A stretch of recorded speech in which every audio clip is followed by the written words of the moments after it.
for today's number is June 19, 2021. 10 balls. Each ball has a number.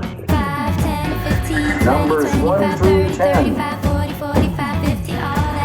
Swirl the numbers.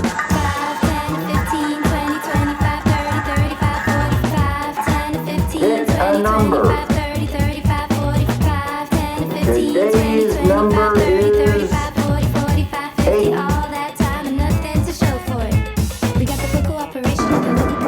Hi there. In this video I will show you how to make a smartphone. You will need a good axe, a knife, a saw, scissors, some glue, a piece of paper and a pen.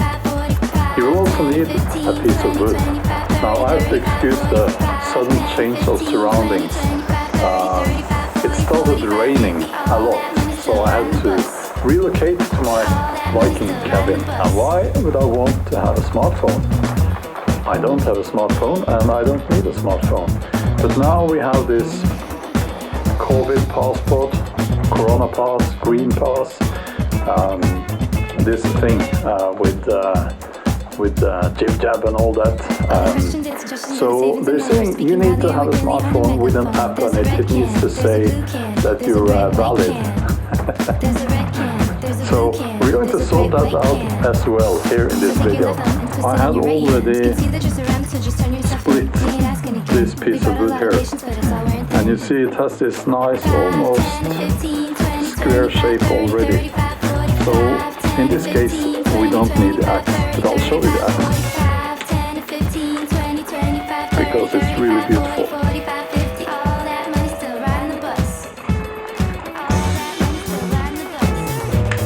Okay, so let's make a square shape out of this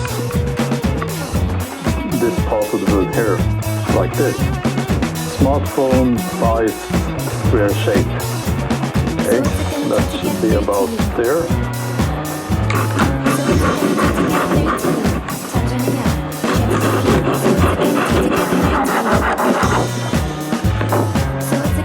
Like this. So what I will do is I will take my knife and I will square off the sides of this beautiful piece of wood, and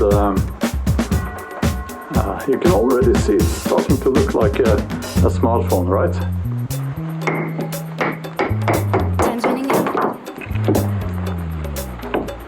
There's a red can, there's a blue can, there's a bright white can. Not There's a bad. red can, there's a blue can, there's a bright white can.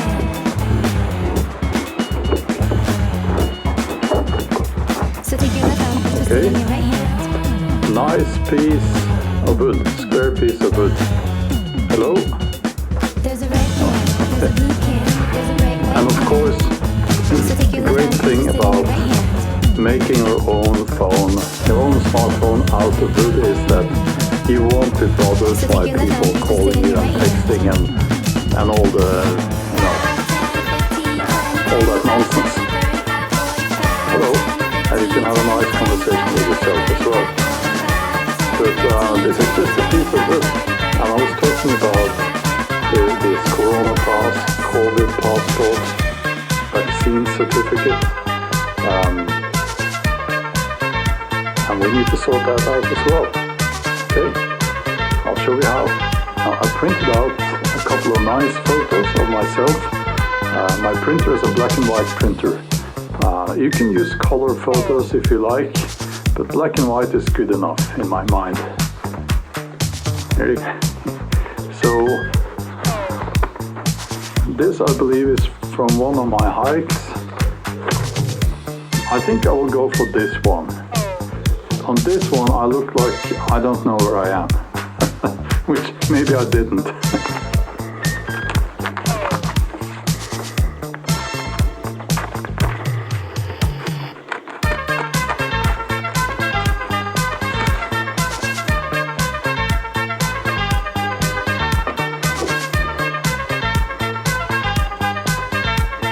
And it will go on the phone like this.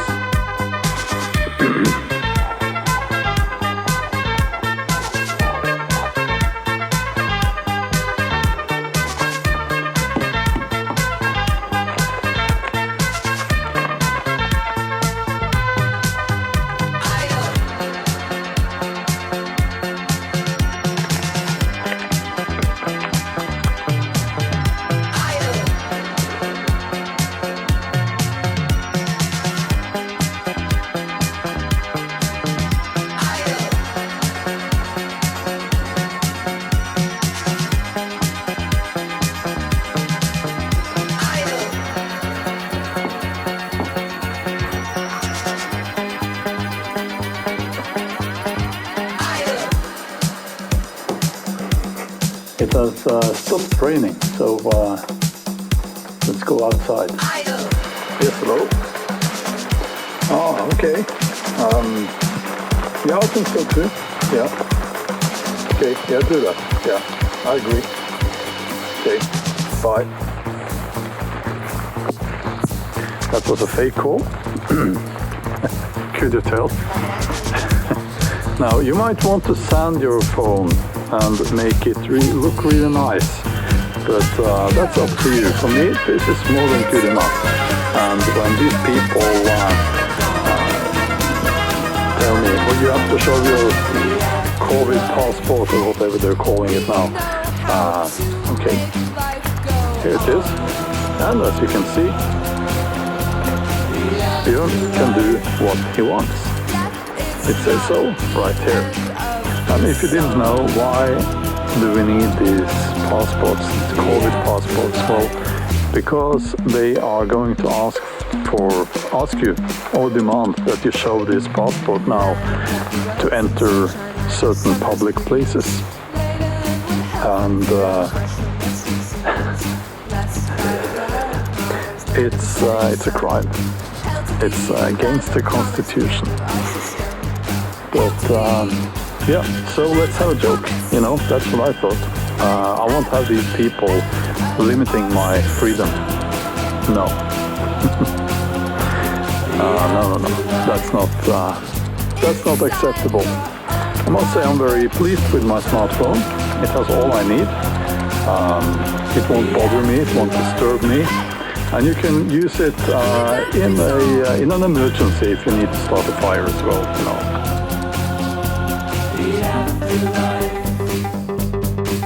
So, I bet your smartphone can't do that. Most people get lost in the wild, don't have the luxury. It's all about priorities. You've got a cell phone that's waterlogged and not working. You're freezing cold. Use that battery, make fire, and save your life.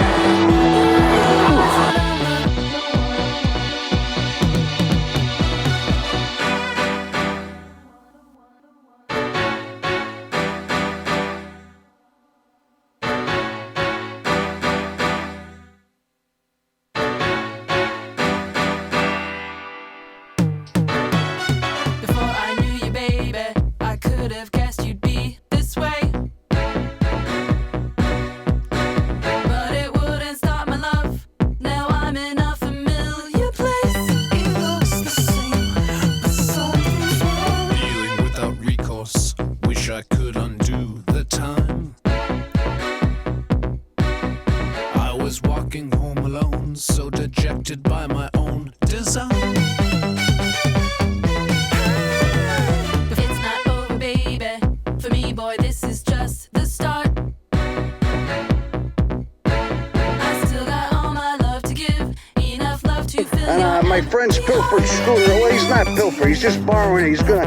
I'm sure he'll return it once he's done. He'll just take that chip that he ordered online out of it off the eBay and whatever. Anyway, he's just letting me borrow it so I can make these obnoxious ass videos. So today I'm going to show you a little project I've been engaged in for about the past, I don't know, 6 or 7 years, give or take. I've just been, planting trees, sometimes with permission, mostly without, because the city I live in kind of dropped the ball so hard hard on their public beautification efforts. You know, I kind of like seeing trees. Makes nausea a little bit easier to deal with. Makes the third of life in modern society easier to swallow. You know, helps it go down easier. So I'm going to show you what I've been doing over here the last couple years planting trees around this up here. Anyway, so I had to go stop at the taco truck and get a burrito, but I'm back now. So anyway, you can see this is where the double-decker freeway used to be that fell down in 1989. Just imagine, you know, about an 80-foot tall, just entirely concrete covered in particulate exhaust. Pretty bleak. Again, that collapsed, killed about 40 or 45 people in it. Anyways, it's completely sealed off the neighborhood, but that's gone now, so they put this little park in there.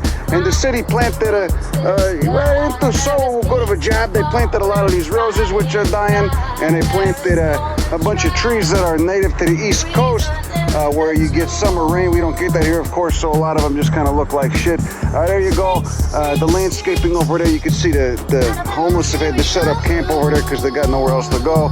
Get some mulch piles getting dumped. That's actually pretty good.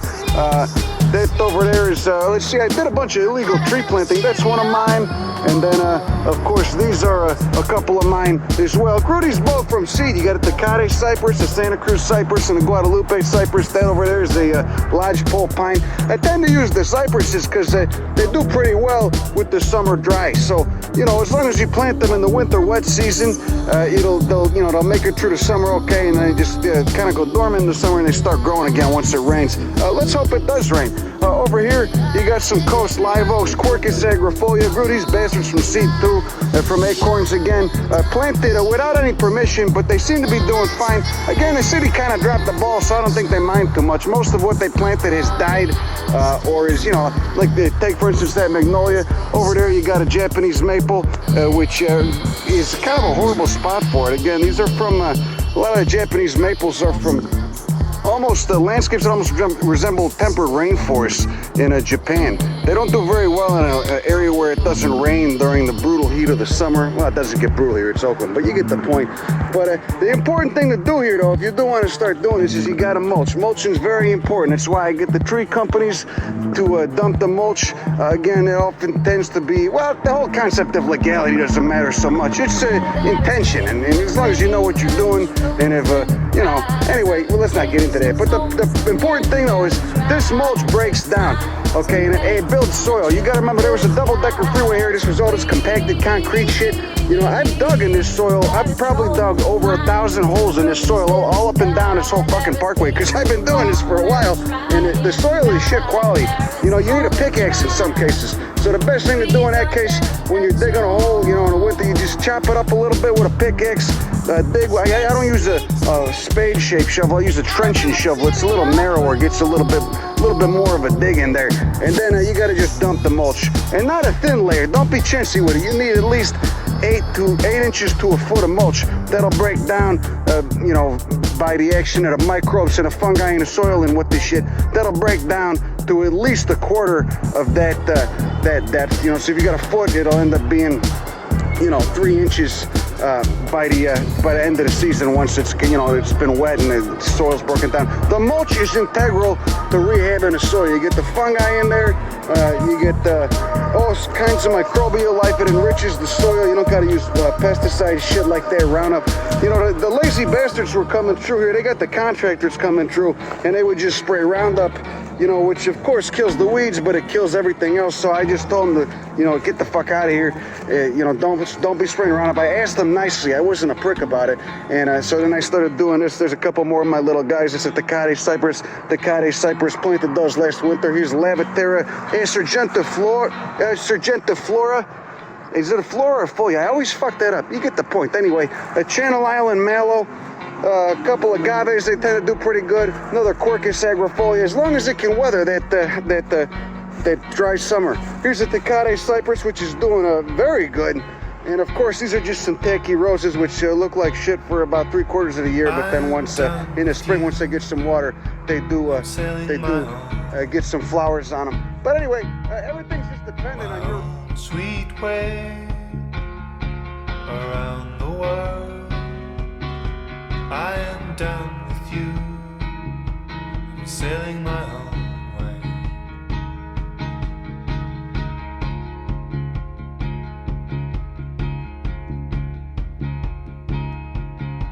all air, with small motes of other elements that float in its infinity. Not everything floats, however, and the rules of gravity are probably the most interesting part of this realm because they do not work like either the plane of fire or the plane of water. In the plane of fire, you had normal gravity. There is a down and there is an up, alongside ground and the sky. In the plane of water, there was no gravity and hence no water pressure. Because of that, there is no up and there is no down in there. It's all just perspective. Well, in the plane of air, gravity is self-defining by the individual who it affects, meaning you make your own gravity. Gravity is, after all, in the eye of the beholder, as they say. When you appear in this plane for the first time, wherever you believe is down will then suddenly become your down, and you will start falling in that direction. If your mental perspective would happen to then change, well, so would gravity, affecting you with a new down. So now, for starters, this is not that dangerous yet, because the plane is infinite. You will basically fall forever, or at least until you hit a physical object, which could take some time, but it will happen sooner or later. And this is what residents of the plane call taking the eternal plunge, especially so when the plunger doesn't quite know how to stop it or how to fix himself. Because gravity affects you based on your perception of up and down, it is possible for a person to master its ability to perceive the world so that he or she can then fall in the direction that they actually want to go. This does take some training, but it is not too difficult to achieve if you spend a couple of days practicing. That is because changing the direction of your fall is not the hard part. The hard part would be to do it quickly and to change directions back to back to back. And those that live here or have practiced for a long time can actually fall in the direction of a floating mote of Earth, and then right before splatting themselves on a surface, they can simply change the direction of their fall into the opposite direction, basically letting momentum and the new gravity reduce their acceleration, and then switch their down back to the mode of Earth to finally land now that they have slowed down. Now, the real professionals, though, can convince themselves that there is no down at all and simply, well, float in space. But that's basically reserved to the elites. The wiser you are, the easier this whole art would become for you. Now, these interesting gravity rules only work on sentient beings, essentially those who can perceive the world with an up or a down. Those that cannot would then, well, simply float. This applies to basically every single object or piece of land that makes it into the plane. Whenever the elemental plane of Earth, for example, creates a small mote of Earth in here, that mote will simply float in place forever. If you were to throw, for example, a ball in front of you, that ball would then start to slowly lose momentum, and then after a bit it would just float in space. Pockets of fire can just become circles of lava that float around, or even mini suns that exist in place. Pockets of water become clouds that float, or big floaty pools that simply, again, exist in permanence. Objects in this plane of air do not fall, they just forever float. Life in the boundless blue is governed by these laws of gravity, and successfully achieving a state of normalcy in here, for one that comes from the prime, would revolve around getting used to things basically always floating. Your house might be literally tied or glued to the ground, or your wagons would be enchanted with a form of earthbind spell, or you might live in a big community whose town has been enchanted with a potent form of the gravity spell.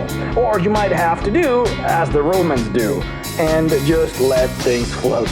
Outside of not understanding gravity and then accidentally splatting yourself on land, there really isn't much of a danger to be had in here in the plane of air. Things generally are quite peaceful, and if you ever do get in danger, hey, well, you can always just fall away. Generally speaking, falling is way faster than flying. An ancient red dragon, for example, can fly for 80 feet per turn, and if he dashes, well, make that 160 feet a turn. Falling, on the other hand, will cap you at around 1,000 feet per round, which is, well, more than 3 times faster than most of the fastest flying creatures that you will find, but of course, extremely dangerous. Falling at that speed and then hitting even just another person will basically result in instant death, probably for the both of you. The only actual form of danger that the plane might throw at you comes in the form of storms, which can be as mundane as a simple strong gale or as deadly as a tornado, but these can be pretty rare and easy to see from a distance, and again, running away from things tends to be quite easy in here. Now, as far as the inhabitants of the plane are concerned, the vast majority of them are, well, you guessed it, air elementals. Now, you need to keep in mind that just like the elementals in the plane of water, the elementals in here are...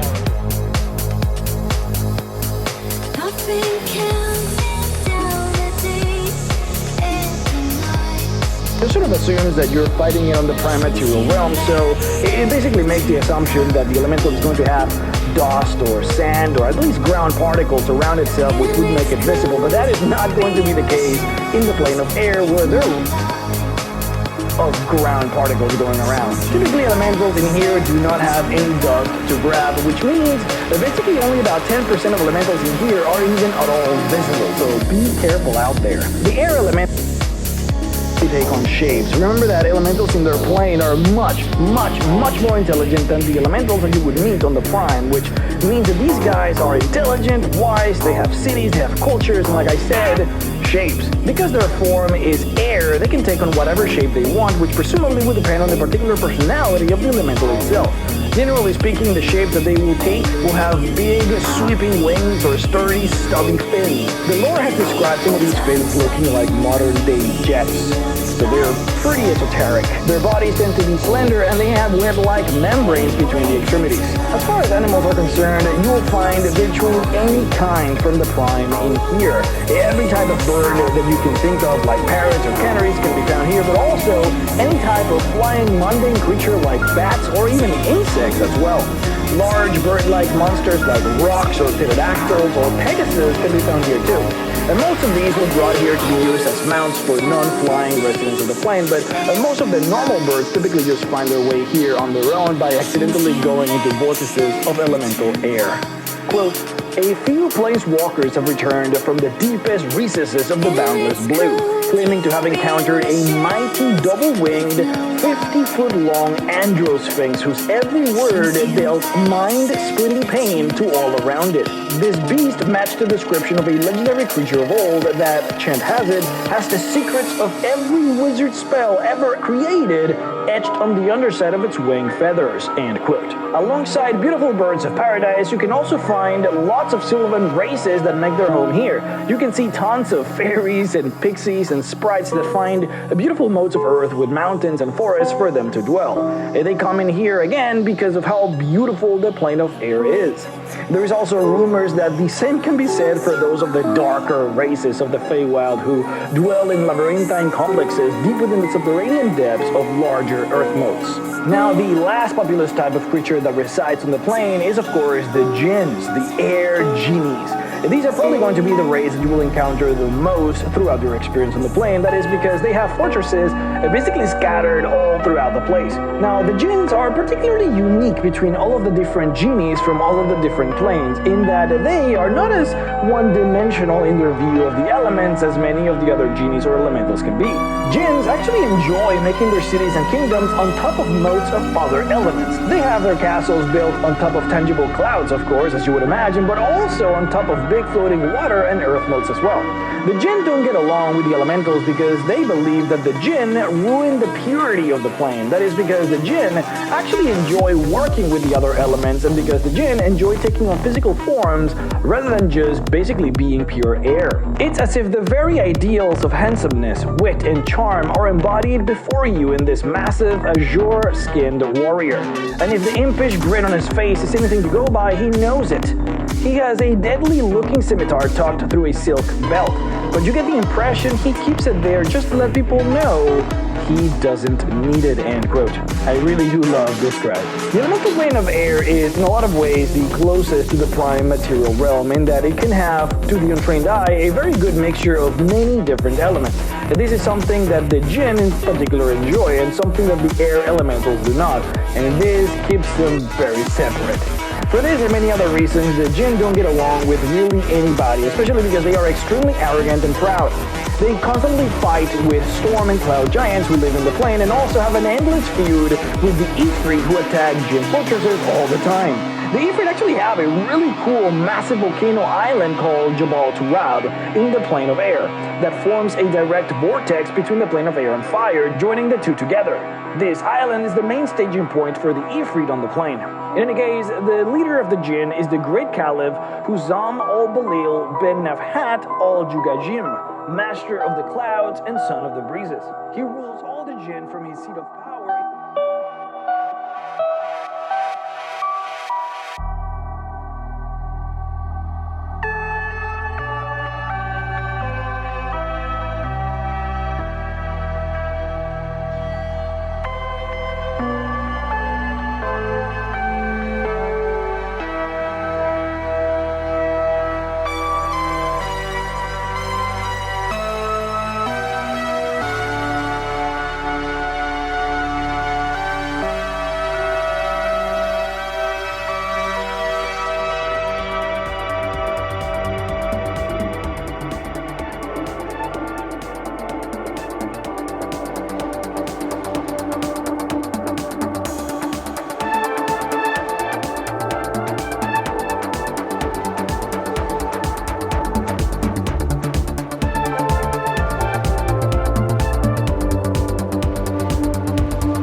It's now, the place, the vibe, the rhythm, the sound, the house, the place, the time. It's now, the place, the vibe, the rhythm, the sound, the house, the place, the time. It's now, the place, the vibe, the rhythm, the sound, the house, the place, the time.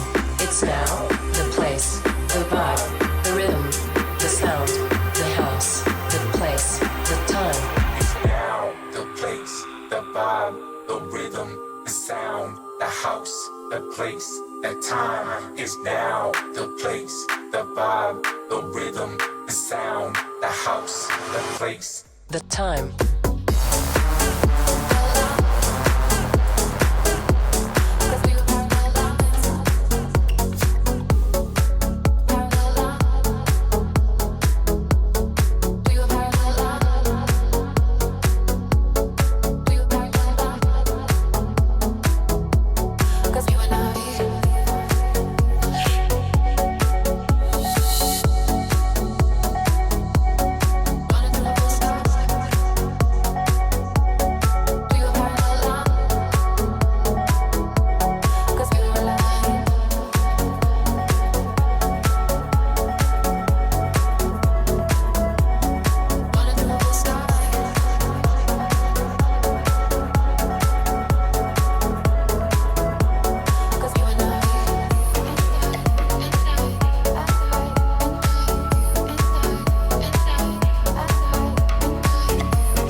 Cause we were parallel lines.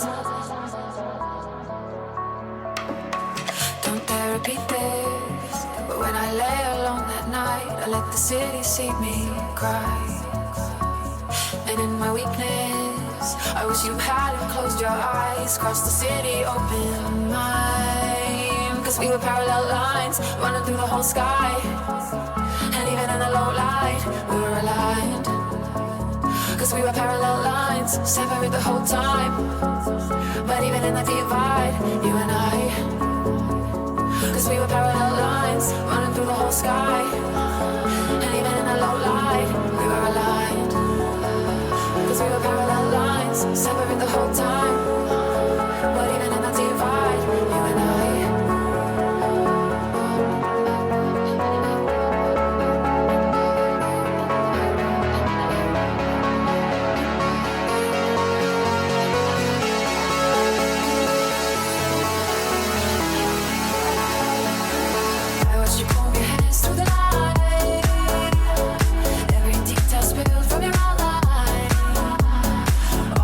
You feel my